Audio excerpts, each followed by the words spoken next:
Você que tem a sua Bíblia aqui na igreja, você que tem a sua Bíblia na sua casa, pega ela e abra ela comigo no livro histórico da igreja, Atos dos Apóstolos. Texto extremamente conhecido dos leitores bíblicos, até mesmo daqueles que ouvem a Bíblia apenas pelas canções também, porque é o texto que até canções foram compostas, que é o texto de Paulo na sua jornada à cidade de Filipe, capítulo 16 de Atos dos Apóstolos. Diz assim o texto sagrado: louvado seja o nome do Senhor. Versículo 22 diz assim: e a multidão se levantou unida contra eles, e os magistrados, rasgando-lhe as vestes, mandaram açoitá-los com varas, e, havendo-lhes dado muitos açoites, os lançaram na prisão, mandando ao carcereiro que os guardasse com segurança. Amém.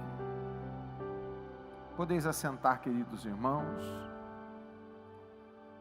Esse é um texto bastante conhecido das Sagradas Escrituras.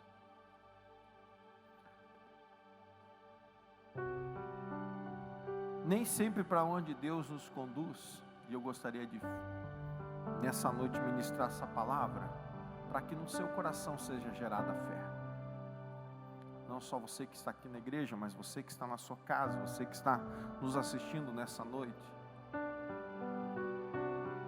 Às vezes nem sempre aonde Deus nos manda serão momentos de regozijo e alegria. O apóstolo Paulo, ele se transforma no maior pregador da palavra do Evangelho às pessoas que não eram da cultura judaica. O apóstolo Paulo, ele era um judeu pertencente a um partido político, religioso, porque no tempo de Jesus, a religião se misturava com a política. Hoje as pessoas não querem que a religião se misture com a política. Já há um lobby, até no nosso Supremo Tribunal Federal, para que os pastores não falem sobre política com seus membros. Depois do culto, se você quiser falar com política comigo, pode falar, viu, irmãos? Por enquanto ainda pode. Mas já existe um lobby para que os pastores não falem de política. Por quê? Porque todo mundo sabe do papel que a igreja teve na eleição de 2018. Todo mundo sabe, isso é inegável. Todo mundo sabe que a igreja é conservadora nos seus princípios familiares, nos seus princípios de costumes, de relacionamento, de valores. É verdade ou não, irmãos? Quem concorda comigo, levante a mão. É verdade, está aqui a maioria levantando a sua mão, porque entende que a igreja tem um papel crucial nos seus princípios e valores. No tempo de Jesus, os partidos políticos eram os mesmos religiosos. No tempo de Jesus havia os fariseus, que todo mundo conhece só pela hipocrisia. Não, nem todo fariseu era hipócrita. Você conhece um fariseu que não era hipócrita? Na Bíblia, você já falou, quem sabe, muitas vezes dele, mas nunca se imaginou que ele fosse um fariseu. Nicodemos. Nicodemos era um fariseu. Outro, você sabe de outro que era fariseu ou não? Na Bíblia? É que a gente só pensa em fariseu como hipócrita. José de Arimateia. Então por quê? Porque os partidos políticos se misturavam aos partidos religiosos. Havia os essênios, os saduceus, e havia os zelotes. Eram 4 grupos distintos. O maior deles é esse que nós conhecemos mais, os fariseus. O apóstolo Paulo era um fariseu. Ele mesmo fala isso na sua carta, dizendo que ele era um fariseu de berço, de nascença, instruído na lei, doutor na lei, especialista na lei. Se tornou um grande perseguidor da igreja. Se você ler ali Atos capítulo 6 até o capítulo 9, onde ele tem um encontro com Jesus. Irmão, toda vida só é transformada quando ela tem um real encontro com Jesus. Enquanto nós não temos um real encontro com Jesus, irmão, já sou mais alvo que a neve. Se eu ficar perto dessa lâmpada aqui, vou ficar transparente, viu, Patrick? Estava vendo aqui na transmissão, meu Deus do céu. Você está entendendo, meu irmão? Toda vida tem uma transformação real, plena e verdadeira, só se tiver um encontro com Jesus. Porque só Jesus não é pastor, não é igreja, não é denominação, não é filosofia, não é preceitos e princípios filosóficos, sociológicos que mudam a vida de uma pessoa. Se isso fosse verdade, irmãos, o mundo seria o mais lindo e perfeito de todos, porque você tem filosofia para todos os gostos. Mas quando a pessoa encontra Jesus, irmãos, Paulo diz que até ele encontrar Jesus, ele era uma coisa. Depois que ele encontra Jesus, ele diz assim: tudo que eu vivi, toda a minha sabedoria e conhecimento é semelhante ao esterco. Ou seja, não que ele não usasse aquilo que ele conheceu, mas quando ele conheceu Jesus, ele entendeu o verdadeiro significado de todas as coisas.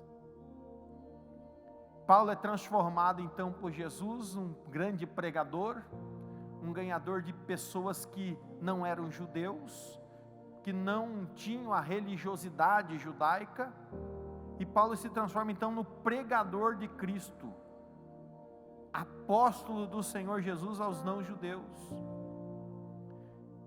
Paulo é separado no capítulo 10 de Atos dos Apóstolos, juntamente com Barnabé, para serem os primeiros missionários da igreja. Ali ele faz uma primeira viagem missionária. Depois se separam, ele juntamente agora com Silas,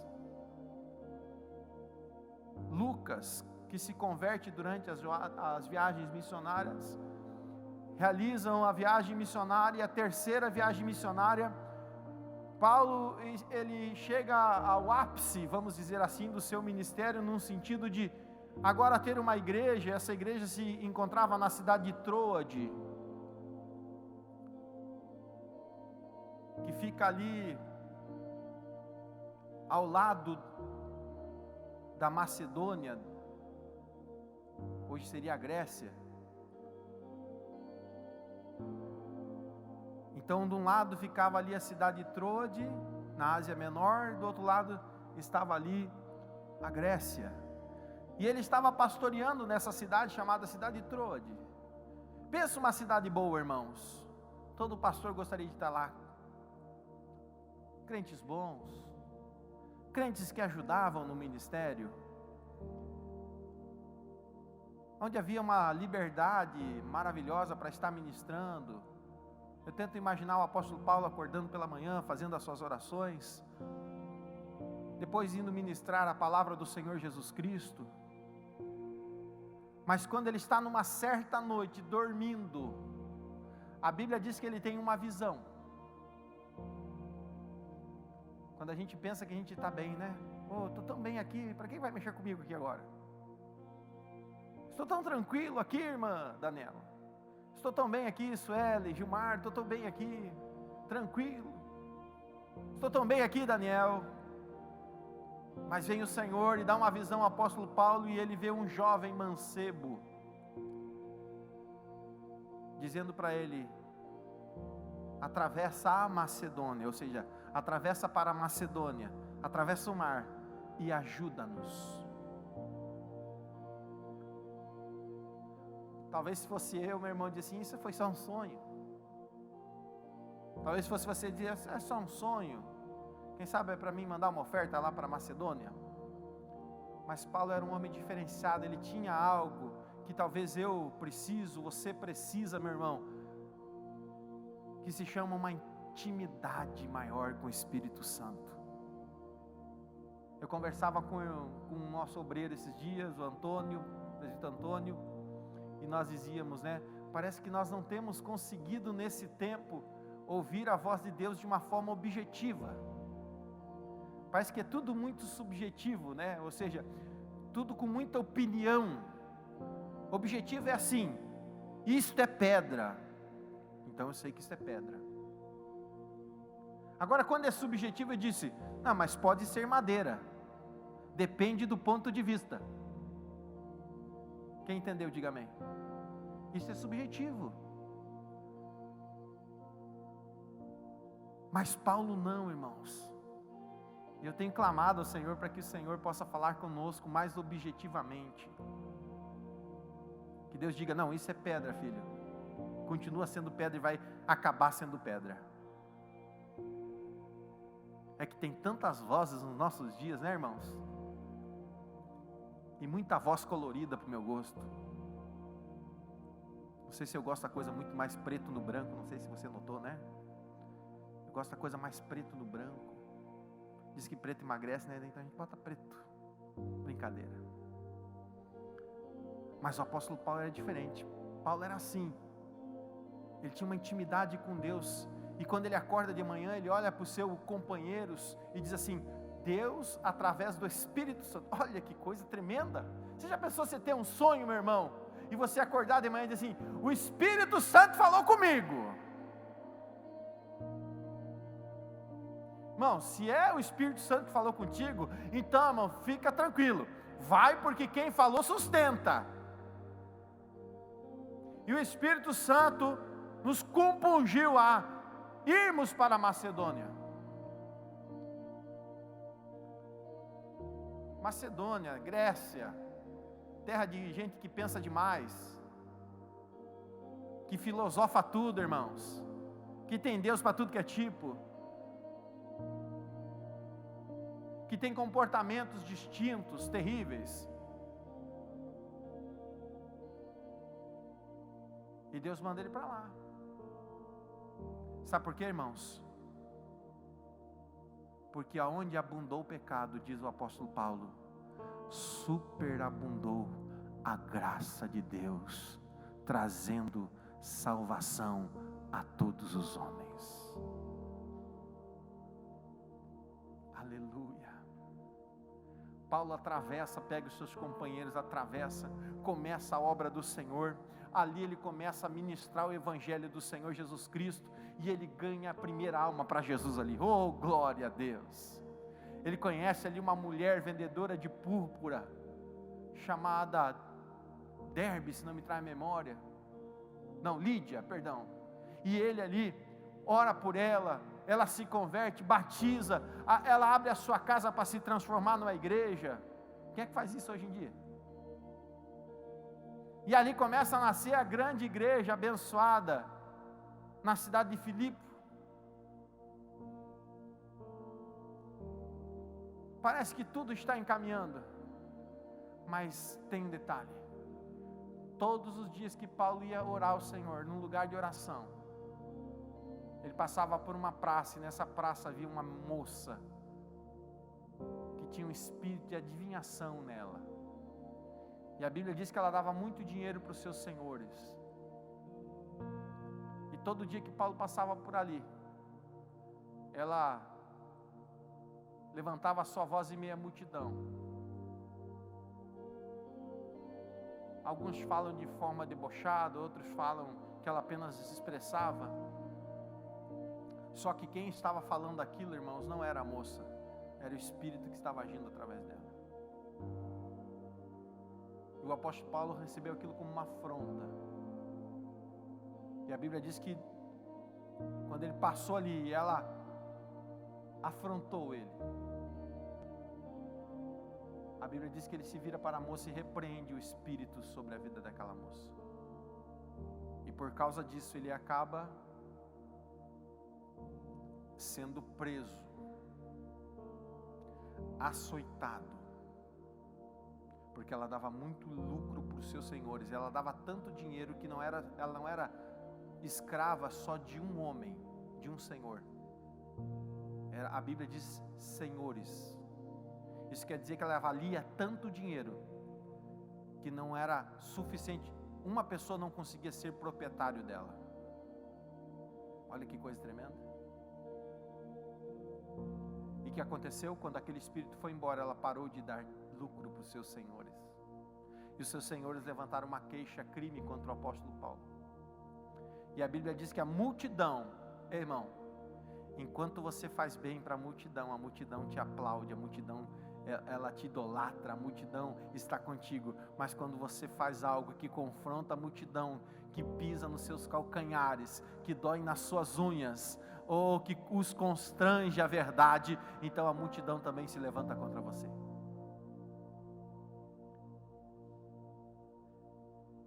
Irmão, se fosse eu diria: Senhor, o que você está fazendo comigo, Senhor? Estava tão bem lá em Troade. Porque a Bíblia diz que eles os açoitaram. Depois de açoitarem tanto, a Bíblia diz que lançam eles do cárcere profundo, que era uma cadeia subterrânea, não é que nem nossos dias, não. Era uma cadeia que era feita no chão, no solo. Um cárcere profundo, com pouca iluminação. E a Bíblia diz que os prenderam de pés e mãos, depois de açoitados.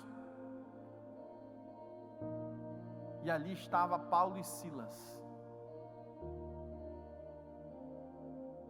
Você sabe que Paulo tinha algumas coisas que ele tinha prazer de fazer, que era interceder, que era salmodiar, que é adoração, louvor.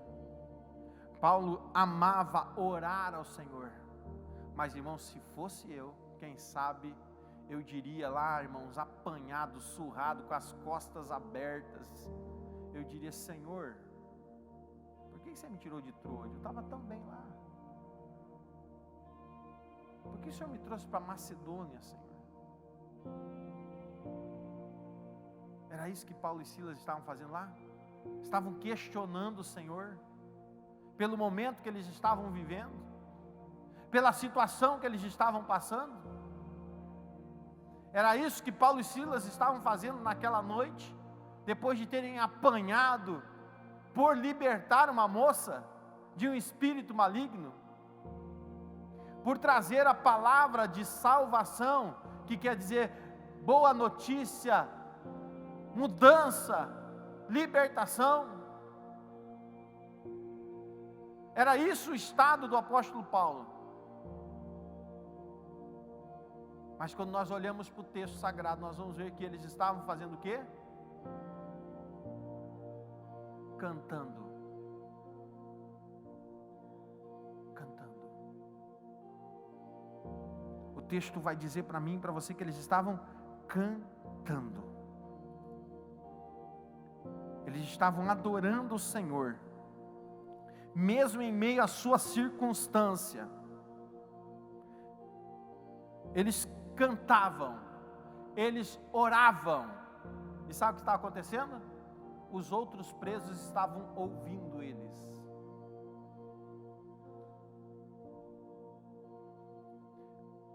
Uma pergunta que eu faço para você nesse culto de fé: o seu louvor e a sua oração dependem das circunstâncias a qual você está vivendo?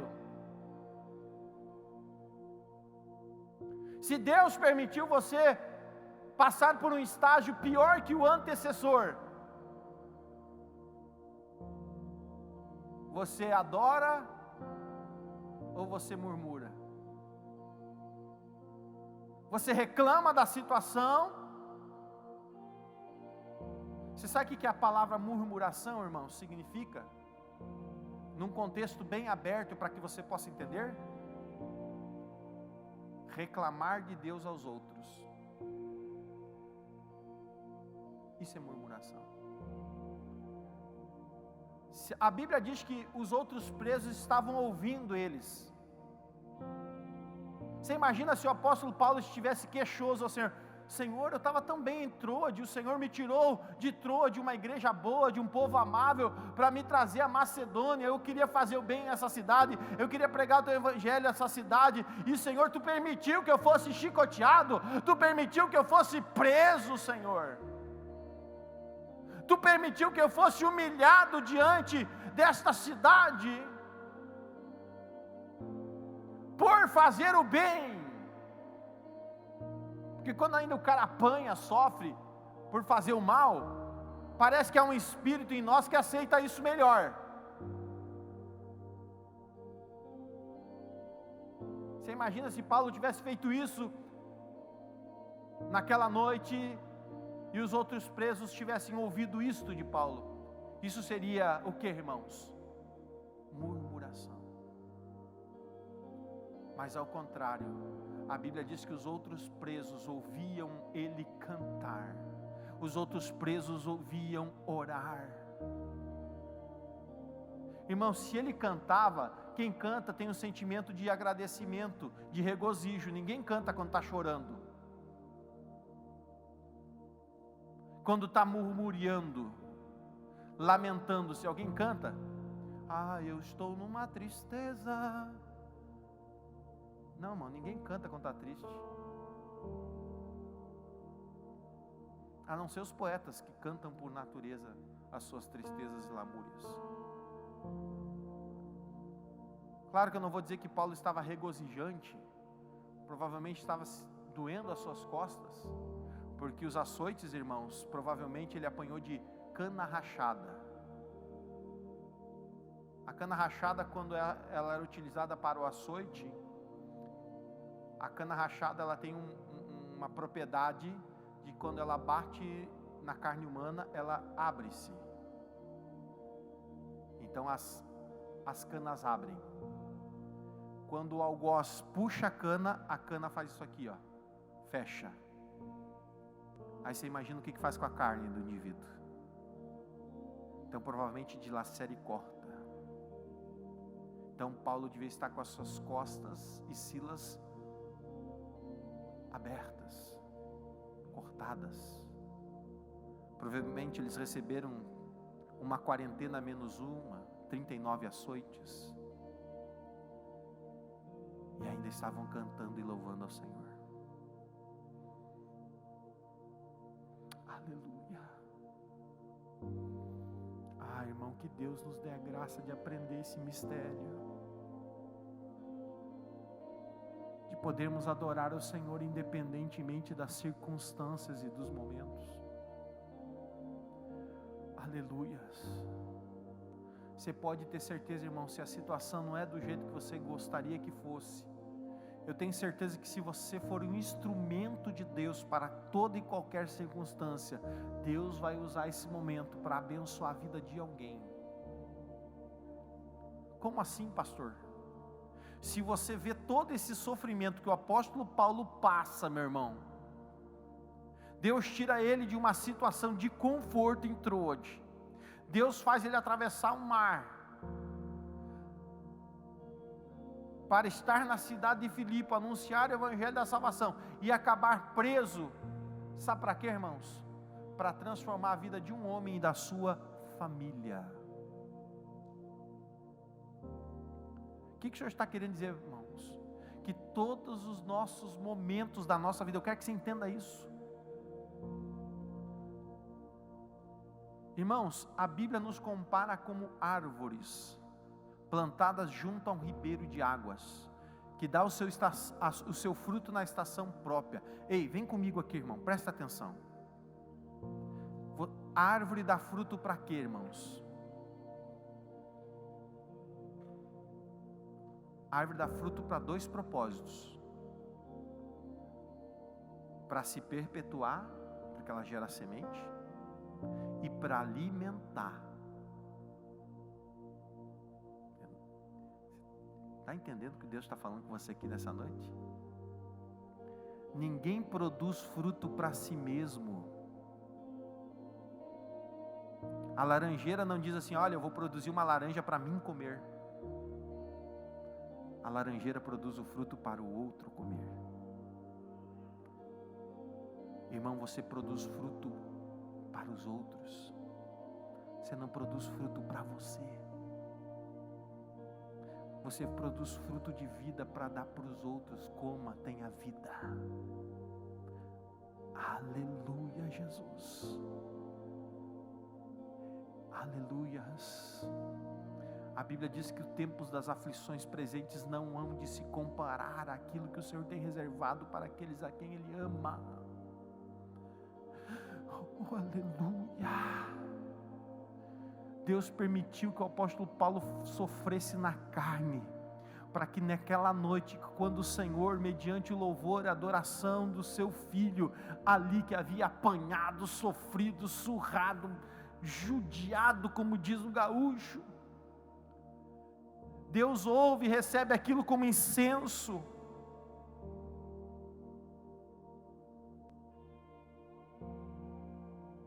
E Deus chacoalha a terra num terremoto particular, em que faz as cadeias serem rompidas, os grilhões soltos, e o carcereiro que estava responsável, vendo aquilo, pensou ele, por quê? Porque quando um prisioneiro escapava dos cárceres, o carcereiro era responsável e pagava com a própria vida. Ele, sabendo então que os presos provavelmente haviam fugido, porque as cadeias estavam abertas, pensou ele, não há razão mais de eu viver. Puxa a sua espada, vai se lançar sobre ela para tirar a sua vida, como entendendo ser a única saída para o momento ele estava vivendo. Ei, meu irmão, eu quero dizer que a tua tribulação, a tua adversidade é uma porta de escape para alguém que acha que não tem mais saída. A tua vida e o momento no qual você está vivendo, que pode parecer um tempo de aflição, pode parecer um tempo de angústia, pode ser que nos seus olhos pareça um tempo que não vai produzir nada, mas é a tua aflição que vai produzir o melhor fruto, que vai produzir vida no outro. E quando o apóstolo Paulo olha aquela situação, ele diz: ei! Ele dá um grito. O que eu quero falar aqui para você nessa noite, meu irmão? Para de segurar o grito de liberdade aí na sua garganta. Tem gente que está precisando do grito que está aí, sendo segurado na sua garganta, dizendo: ei! Há uma saída para você, ei, há um escape para você, ei, há uma porta aberta diante de ti, ei, há uma cura para a sua enfermidade, ei, há uma saída para o seu problema. Aleluia. Não te faça dano algum, disse o apóstolo Paulo. Aquele homem se surpreende, irmãos. E eles, irmão, você já viu alguém se lançar ao pé de um prisioneiro? Você pode ver alguém chutar um prisioneiro, mas se lançar aos pés? O carcereiro se lançou aos pés do apóstolo Paulo e disse: o que farei eu, irmãos, para que eu seja salvo? Aleluia. Você tem uma palavra de salvação na sua boca. Tem gente nesse tempo, irmãos, que está perdendo a esperança. Tem gente nesse tempo que está perdendo a alegria. Tem gente nesse tempo que está perdendo a confiança em si mesmo. Tem gente que está perdendo a vida nesse tempo. E você, meu irmão, tem uma palavra de salvação na sua boca. Você tem uma palavra de esperança na sua boca.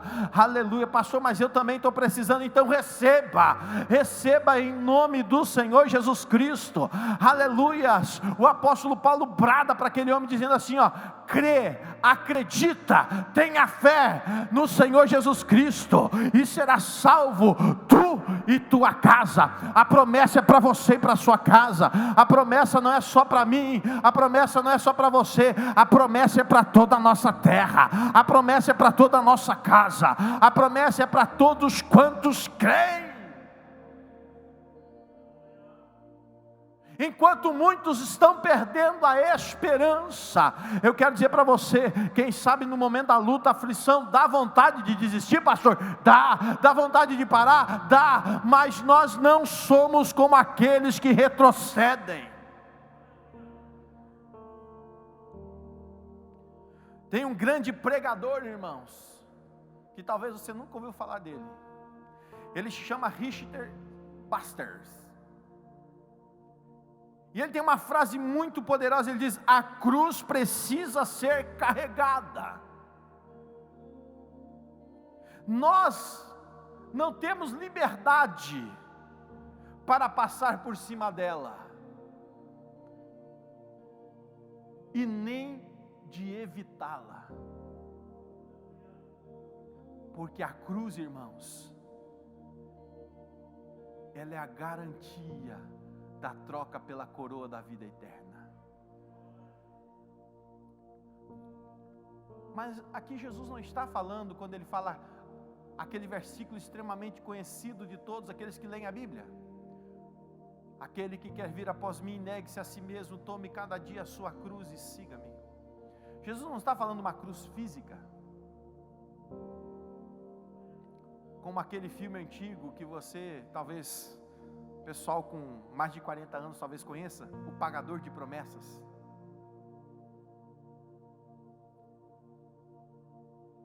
Não, Jesus não está falando aqui de uma cruz de madeira, como ele levou e precisou, meu irmão, de um sirineu, de um estrangeiro.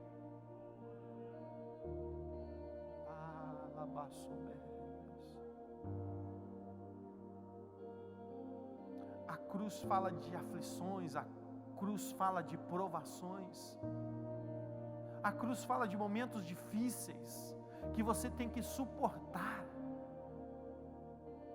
Pastor, mas está difícil, eu sei, meu irmão, mas eu quero dizer para você, que nem eu falei aqui na tarde de quarta-feira na Santa Ceia com os irmãos, eu disse aqui para os irmãos: você não está sozinho. Como assim, pastor? Já me abandonaram até os amigos. Você sabe, irmão, Jesus teve não só 12 discípulos. Às vezes a gente lê na Bíblia Sagrada e vemos apenas 12 discípulos nas mais comuns histórias dos evangelhos. Mas se você pegar Atos dos Apóstolos, você vai ver que quando Jesus foi ascendido ao céu, tinha mais de 500 discípulos ali assistindo a sua ascensão. Claro que havia 12 mais chegados, havia 3 mais chegados ainda, e um que se dizia: eu sou o discípulo amado, porque ele narra na sua biografia do Evangelho, que ele colocava a sua cabeça no peito de Jesus. Mas mesmo o discípulo amado, em nenhum momento, apesar de ele ter acompanhado a jornada do Calvário, apesar de ele estar lá do lado da mãe de Jesus, assistindo a crucificação, você não vai ver em nenhum momento João, apesar de ele ser o evangelista do amor, apesar de ele ser o escritor das epístolas de amor, apesar de ele ser o escritor da revelação do Apocalipse, João em nenhum momento chegou e disse: Jesus, deixa eu botar o meu ombro debaixo da tua cruz.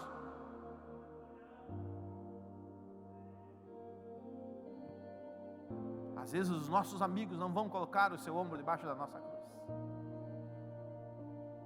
Sabe o que acontece? Vem um camarada do estrangeiro, um camarada que não faz parte da Judéia, não é de Israel, é de Cirene, norte da África.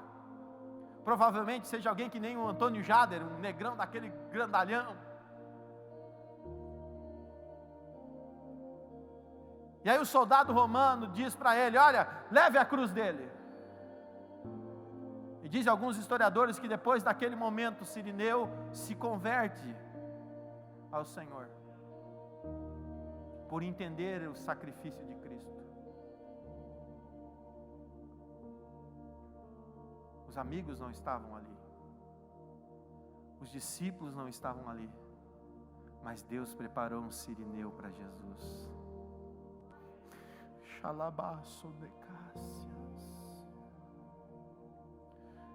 Assim como o Pai também preparou um Cirineu para você. João capítulo 14, Jesus diz assim: eu não vou deixar vocês órfãos. Você consegue mais 5 minutos comigo?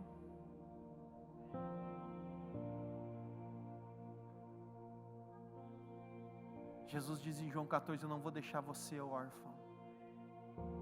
Era a semana das consolações, porque Jesus naquela semana, ao final daquela semana, ele estaria sendo crucificado.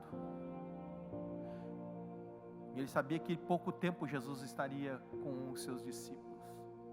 E ele diz: eu não vou deixar vocês órfãos. Você sabe que a palavra órfão quer dizer solitário. A palavra órfão quer dizer abandonado. Por isso que todo órfão, quando é adotado, ele deixa de ser órfão, ele passa a ser filho.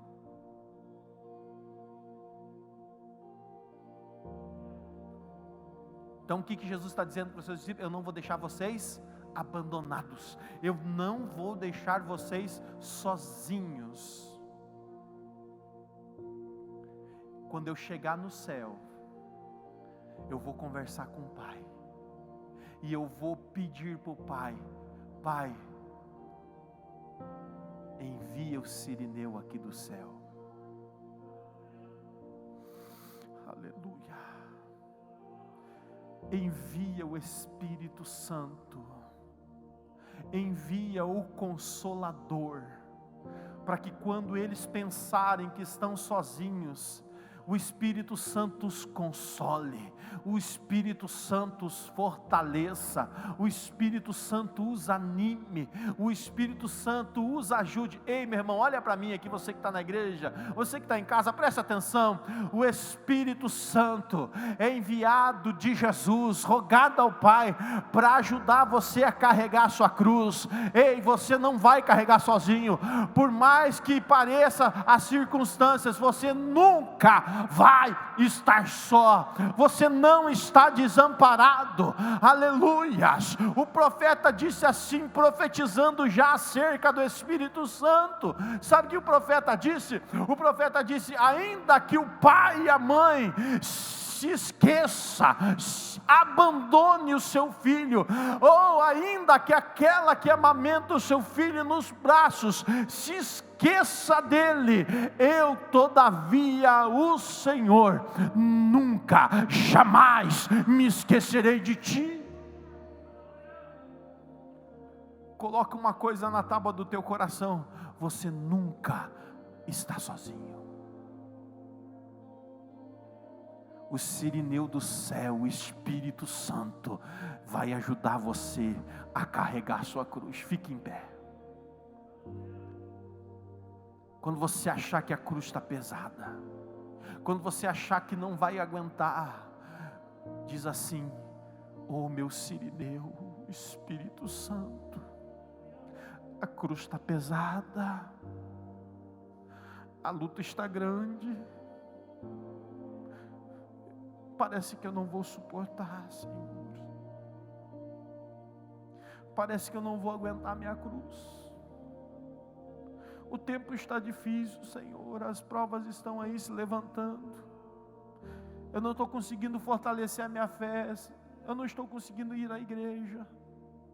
O Espírito Santo vai aí na sua casa, meu irmão. O Espírito Santo vai aqui no seu coração agora, meu irmão, você que está na igreja, e Ele vai dizer para você: eu estou contigo. Olha aqui que, aleluias, olha qual é a promessa, meu irmão: eu estarei convosco todos os dias.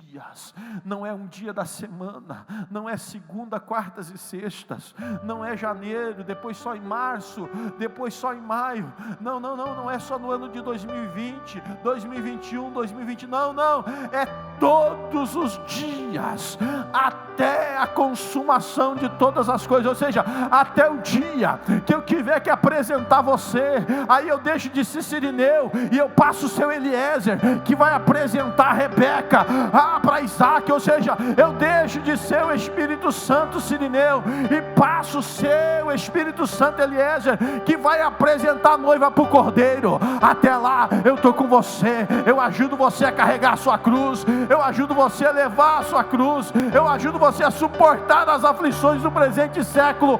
Eu estou aqui para responder a oração que o Filho fez por você. Pai, não peço que os tire do mundo, mas que os livre do maligno. Vai se cumprir na sua vida essa oração profética de Jesus.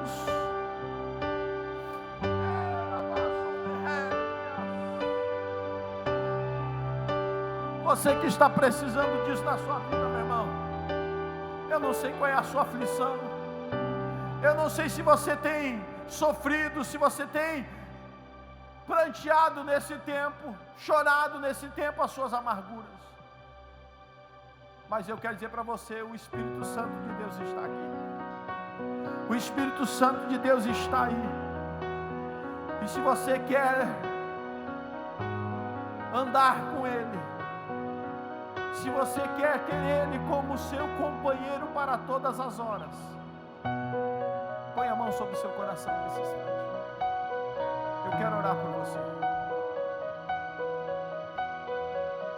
Como eu gostaria de impor as minhas mãos sobre você, mas eu tenho que respeitar as leis dos homens. Mas eu quero que você sinta o Espírito Santo colocando as mãos sobre você nessa hora. Fecha os teus olhos. Espírito Santo, tu tens poder, porque tu és Deus.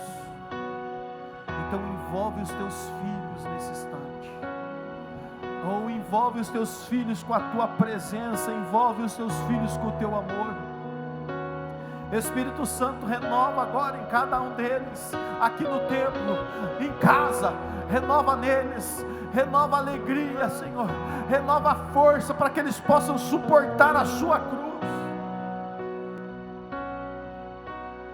Eu sei, Senhor, que a aflição do presente século não se compara, Senhor, mas às vezes parece-nos que vamos sucumbir. Parece, Senhor, que o mar vai nos tragar, vai nos engolir. Então nessa hora, Senhor, toma os teus filhos pela mão direita, como um pai que conduz um filho seu, e caminha com eles nessa estrada. Espírito Santo, caminha com eles nessa jornada. Espírito Santo, que eles se sintam acolhidos, que eles se sintam fortalecidos, e que eles possam dizer: Pai nosso, Pai nosso. E assim, Senhor, nós os abençoamos, e que eles possam retornar às suas casas, os nossos irmãos que estão aqui no templo, abençoados. Os nossos irmãos e amigos que estão em casa possam sentir-se abençoados e fortalecidos na força do teu poder, porque nós cremos nesta viva palavra, poderosa palavra, e abençoamos a cada um agora nesse instante, Senhor, e suplicamos a Ti que o grande amor de Deus, a paz de nosso Senhor e Salvador Jesus Cristo, e as consolações do Espírito Santo de Deus seja com cada um de nós, hoje e sempre.